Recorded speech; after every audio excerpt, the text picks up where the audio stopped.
Hello viewers, welcome to my channel. आज हम rich dad poor dad का second chapter का 5 पार्ट पढ़ने जा रहे हैं। देखो, आखिरकार हम सब भी लोग कर्मचारी हैं। हम केवल अलग अलग स्तरों पर काम करते हैं। अमीर डैडी ने कहा, मैं तुम लोगों से बस यही चाहता हूँ कि तुम लोग इस जाल से बचे रहो, डर और लालच, इन दो फंदे से बनने वाले जाल से। इनका इस्तेमाल अपने समर्थन में करो, अपने विरोध में नहीं। मैं तुम लोगों को यही सिखाना चाहता हूँ। मैं तुम लोगों को यह नहीं सिखाना चाहता कि ढेर सारा पैसा कैसे इकट्ठा कर लिया जाए। उससे डर या लालच को नहीं जीता जा सकता। अगर तुम्हें डर या लालच पर काबू पाना नहीं आता तो तुम चाहे कितने भी अमीर बन जाओ, असलियत में तुम एक बड़ी तनख्वाह पाने वाले गुलाम ही रहोगे। तो हम किस तरह इस जाल से बच सकते हैं? मैंने पूछा। गरीबी या पैसे की तंगी का खास कारण डर और अज्ञान होता है, न कि अर्थव्यवस्था या सरकार या अमीर लोग। ये खुद का ओढ़ा हुआ डर या अज्ञान होता है जो लोगों को इस जाल में फंसाए रखता है। इसीलिए तुम बच्चों को स्कूल जाना चाहिए और अपने कॉलेज की पढ़ाई पूरी करनी चाहिए। मैं तुम लोगों को यह जरूर सिखाऊंगा कि इस जाल से कैसे बचा जा सकता है। पहले के टुकड़े अब सामने आ चुके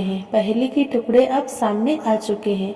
मेरे पढ़े लिखे डैडी के पास बड़ी डिग्रियां थी और एक बढ़िया कैरियर भी था, परंतु स्कूल ने उन्हें यह कभी नहीं सिखाया कि धन या अपने डर को किस तरह से काबू में रखा जाता है। अब मैं समझ चुका था कि मैं अपने दोनों डैडियों से अलग अलग परंतु महत्वपूर्ण बातें सीख सकता हूँ। तो आप पैसा न होने के डर के बारे में बात कर रहे थे। पैसे की इच्छा किस तरह हमारी सोच पर असर डालती है? माइक ने पूछा। तुम्हें तब कैसा महसूस हुआ था जब मैंने तुम्हारी तनख्वाह बढ़ाने का लालच दिया था? क्या तुमने ये देखा था कि तुम्हारी इच्छाएं किस तरह बढ़ रही थी? हमने अपने सिर हिलाकर हामी भरी, पर तुमने अपनी भावनाओं के सामने हार नहीं मानी और इस कारण तुम लोग ने जल्दबाजी में काम नहीं किया। इससे तुम्हें सोचने का वक्त मिल रहेंगे। इसी क्षण से तुम लोगों के लिए यह सबसे महत्वपूर्ण है कि यह सबसे महत्वपूर्ण है। हमें हमेशा डर और लालच की भावनाओं का इस्तेमाल अपने समर्थन में करो और लंबे समय तक ऐसा करो।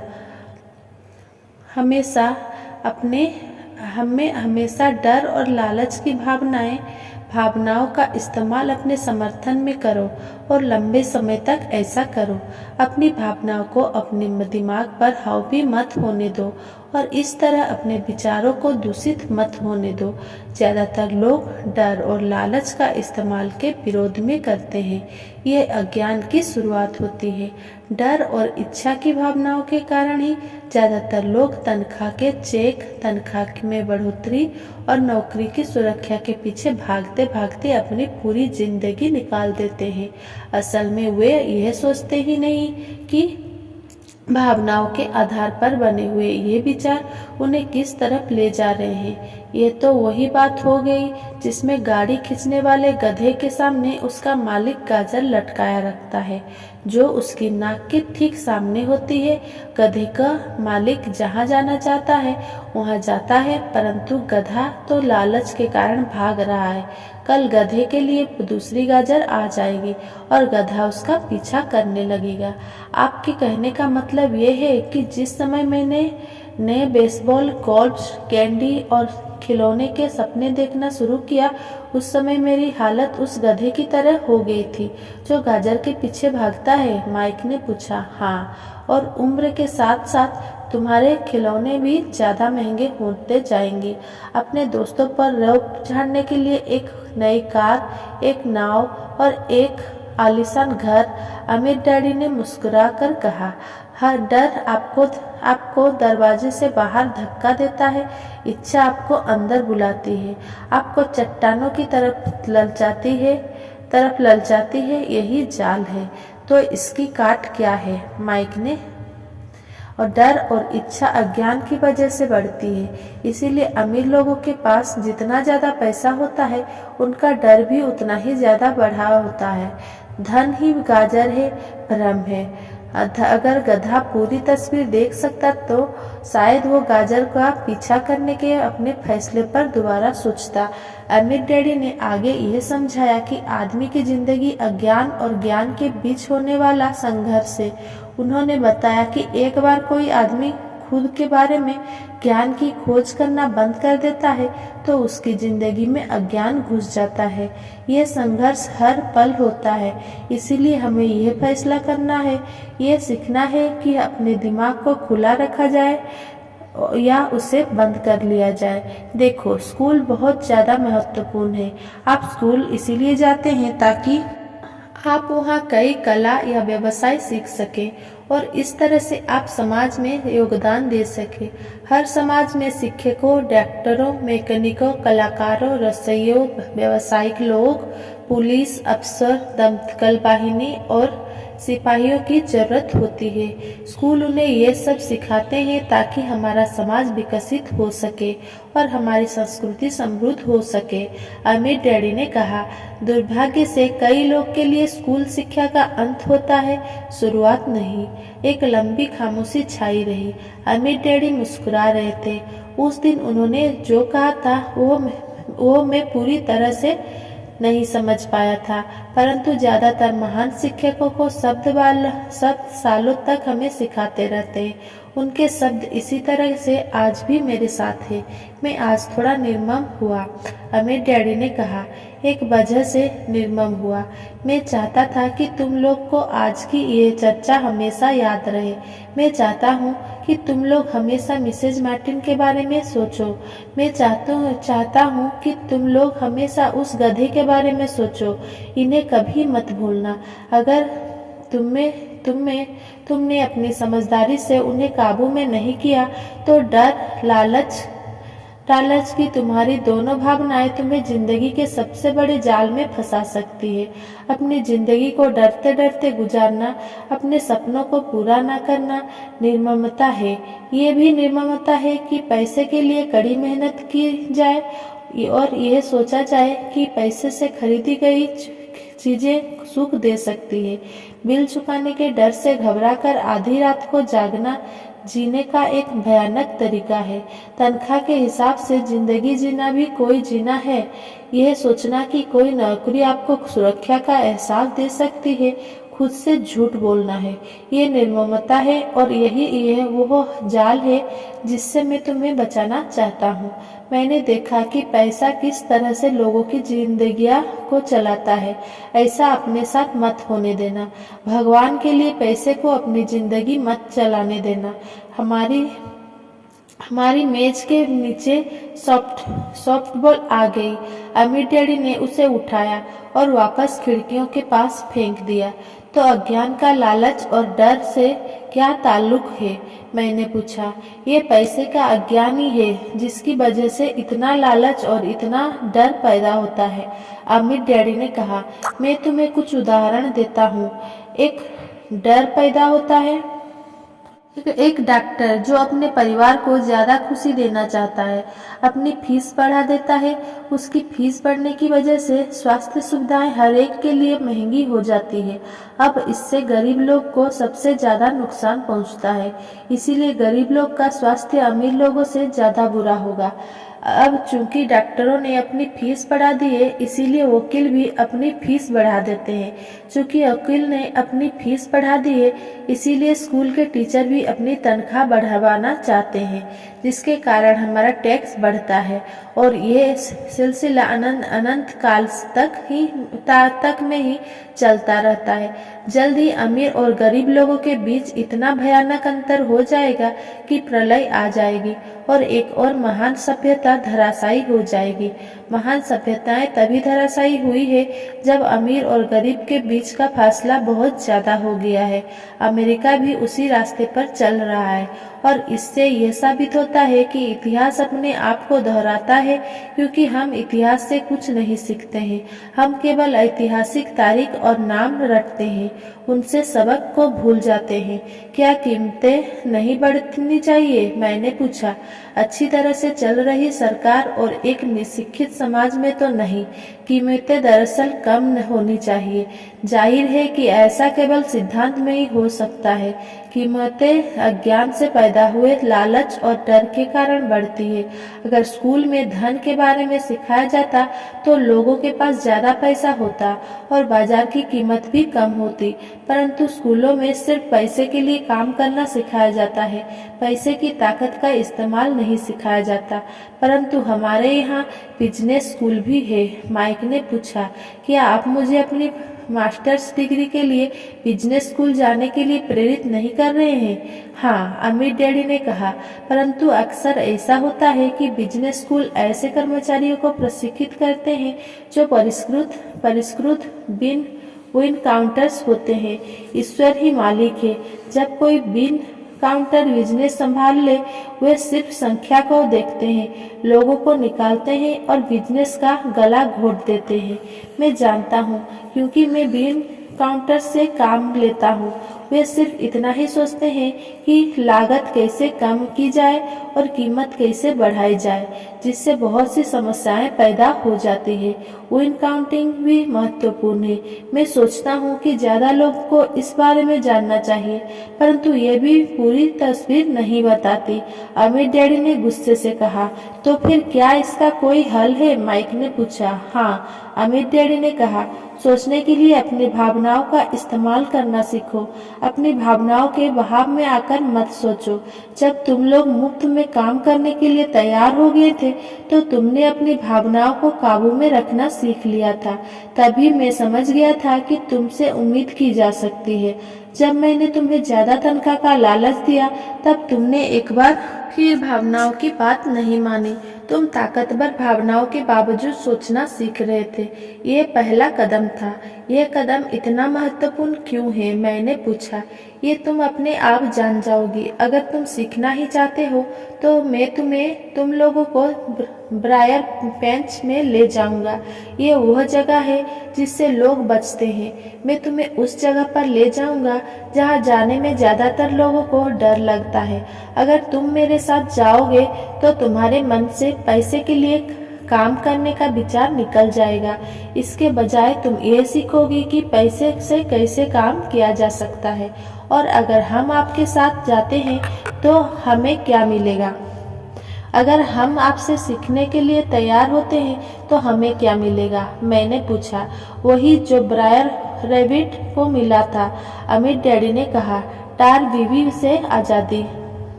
से आजादी।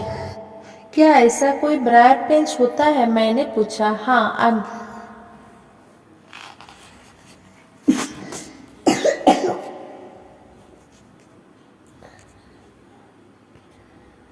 क्या ऐसा कोई ब्रायर पेंच होता है? मैंने पूछा। हाँ, अमीर डैडी ने कहा। डर और लालच ही ब्रायर पेंच है। अपने डर से पीछा छुड़ाकर, अपने लालच का सामना करके, अपनी कमजोरियां और जरूरतों को पहचान कर ही हम बाहर निकलने के रास्ते तक पहुंच सकते हैं। और बाहर निकलने का रास्ता हमारे दिमाग से होकर गुजरता है, सही विचारों को चुनने से। माइक ने आश्चर्यचकित होकर पूछा। हाँ, इस विचार को चुनकर कि हम क्या सोचेंगे, बजाय इसके कि हम अपनी भावनाओं में बहकर लगातार प्रतिक्रिया करते रहे। सुबह उठने और काम पर जाने से ही आपकी समस्याएं नहीं क्योंकि बिल चुकाने के लिए पर्याप्त पैसा ना होने का डर आपको सताता रहेगा। सोचने से आपको खुद से एक सवाल पूछने का समय मिलता है। इस तरह का सवाल, क्या इस समस्या का सबसे बढ़िया समाधान इस पर और ज्यादा मेहनत करना है? ज्यादातर लोग इतनी बुरी तरह घबराए होते हैं कि वे खुद अपने आप को असली बात नहीं बताते कि डर हावी हो रहा है, और नतीजा यह निकलता है कि वे सोच ही नहीं पाते और इसके बजाय दरवाजे से बाहर दौड़ लगा देते हैं। टाट बेबी हावी हो जाती है। अपने विचार चुनने से मेरा यही मतलब था। पर हम ऐसा किस तरह करेंगे? माइक ने पूछा। यही तो मैं तुम्हें सिखाने वाला हूँ। मैं तुम्हें यह सिखाऊंगा कि तुम्हारे पास चुनने के लिए विचारों के विकल्प होने चाहिए, ताकि तुम हड़बड़ी में काम करने से बच सको। जैसे आप अपनी सुबह की कॉफी पीकर कॉफी पीकर दरवाजे से बाहर दौड़ लगाने की आदत से। मैंने तुमसे जो पहले कहा था उसे याद रखो।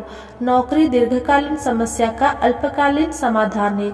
ज्यादातर लोगों के दिमाग में सिर्फ एक समस्या होती है और यह थोड़ी समय की होती है। ये समस्या होती है महीने के आखिर में चुकाए जाने वाले बिल यानी टार बेबी।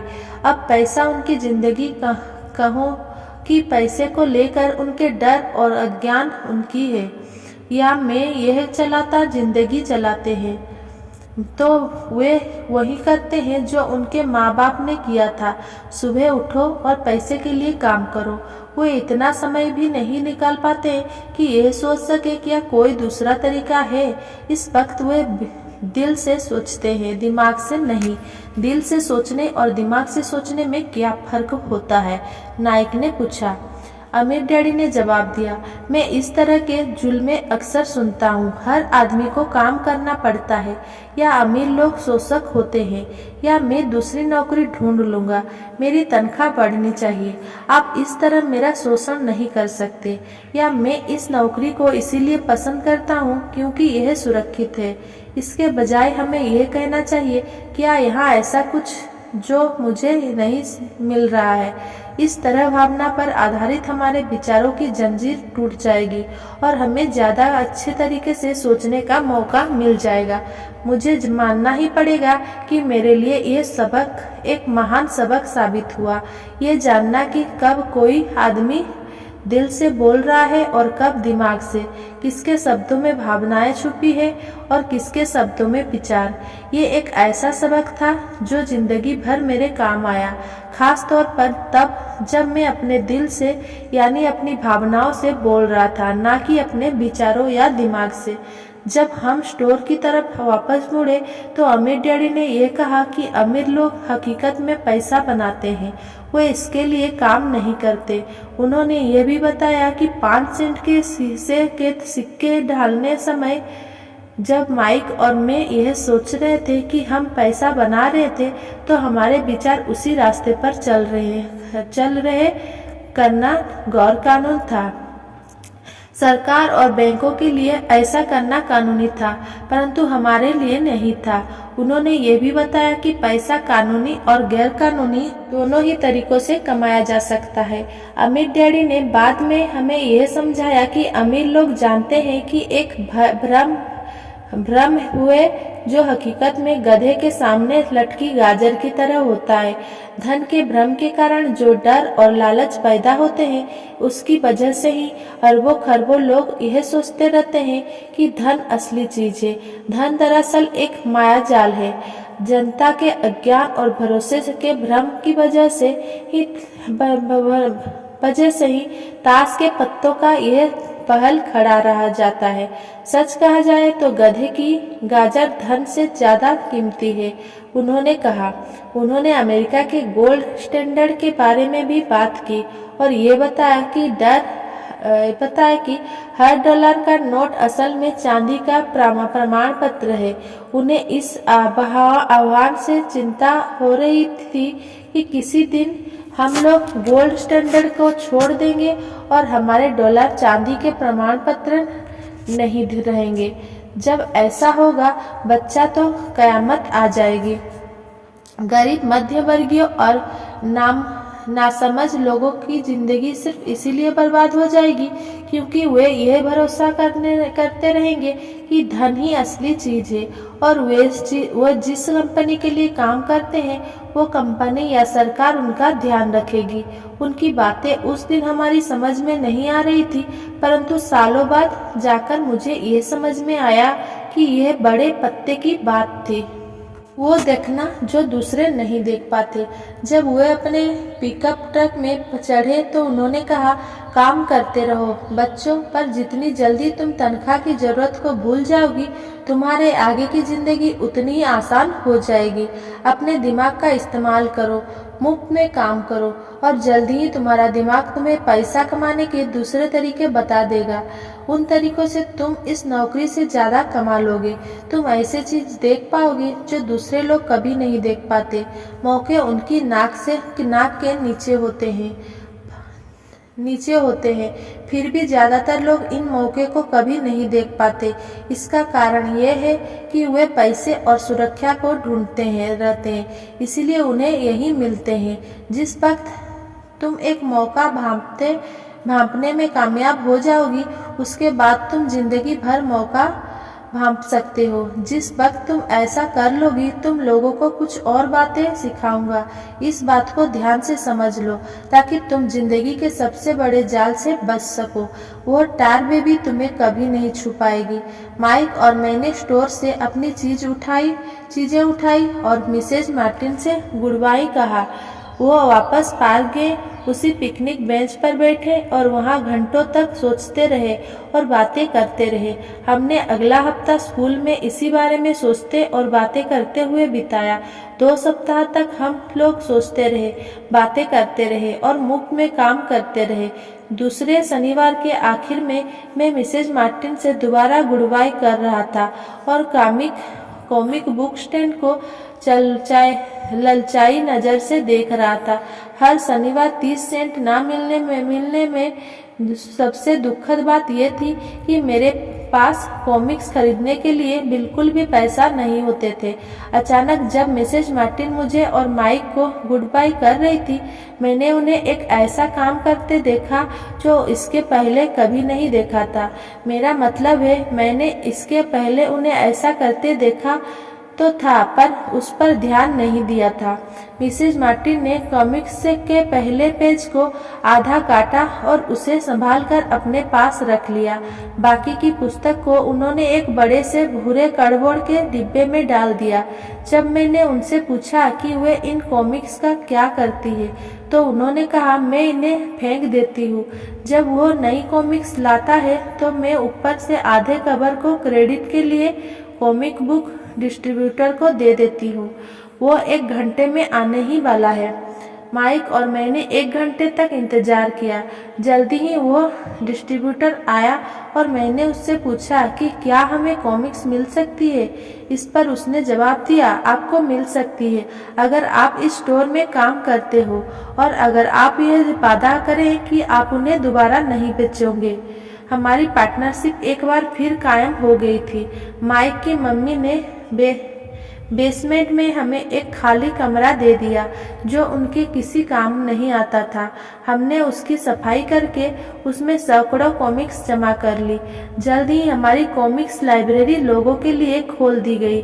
माइक की छोटी बहन को पढ़ने का बहुत शौक था, इसलिए हमने उसे अपना लाइब्रेरियन बना दिया। लाइब्रेरी में आने और कॉमिक्स पढ़ने के लिए वो हर बच्चे से 10 सेंट लेती थी। स्कूल खत्म होने के बाद हर दोपहर 2:30 से 4:30 तक लाइब्रेरी खुलती थी। पड़ोस के बहुत से बच्चे इसके ग्राहक बन गए थे और वे जितनी कॉमिक्स पढ़ना चाहते थे 2 घंटे में पढ़ सकते थे। ये उनके लिए बहुत बढ़िया सौदा था, क्योंकि एक कॉमिक्स की कीमत 10 सेंट होती थी और 2 घंटे में वे 5 या 6 कॉमिक्स पढ़ लेते थे।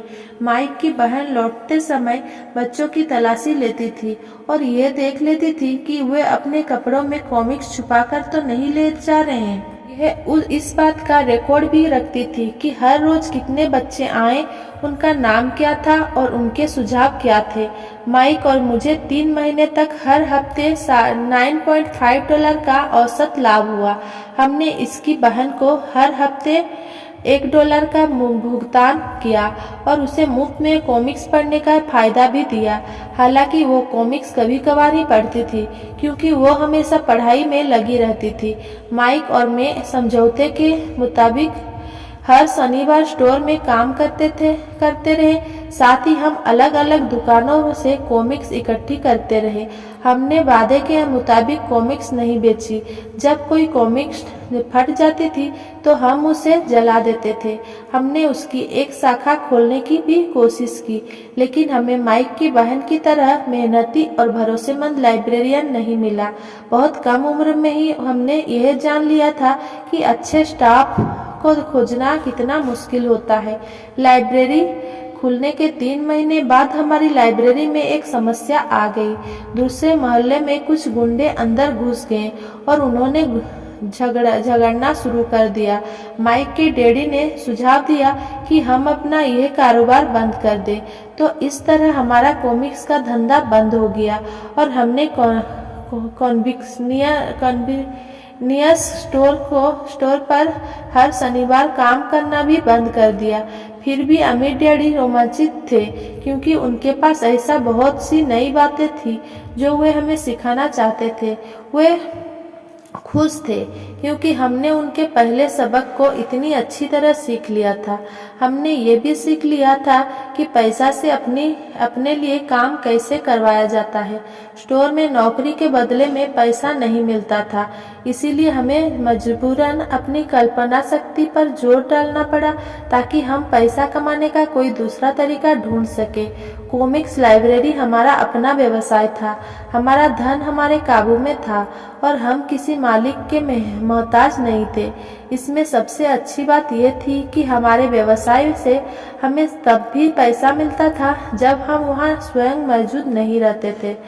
उस समय हम पैसे के लिए काम नहीं करते थे, बल्कि पैसा हमारे लिए काम करता था। ज्यादा तनख्वाह देने के बजाय अमीर डैडी ने हमें इतनी बढ़िया नसीहत दे दी थी। सबक 2, पैसे की समझ क्यों सिखाई जानी चाहिए।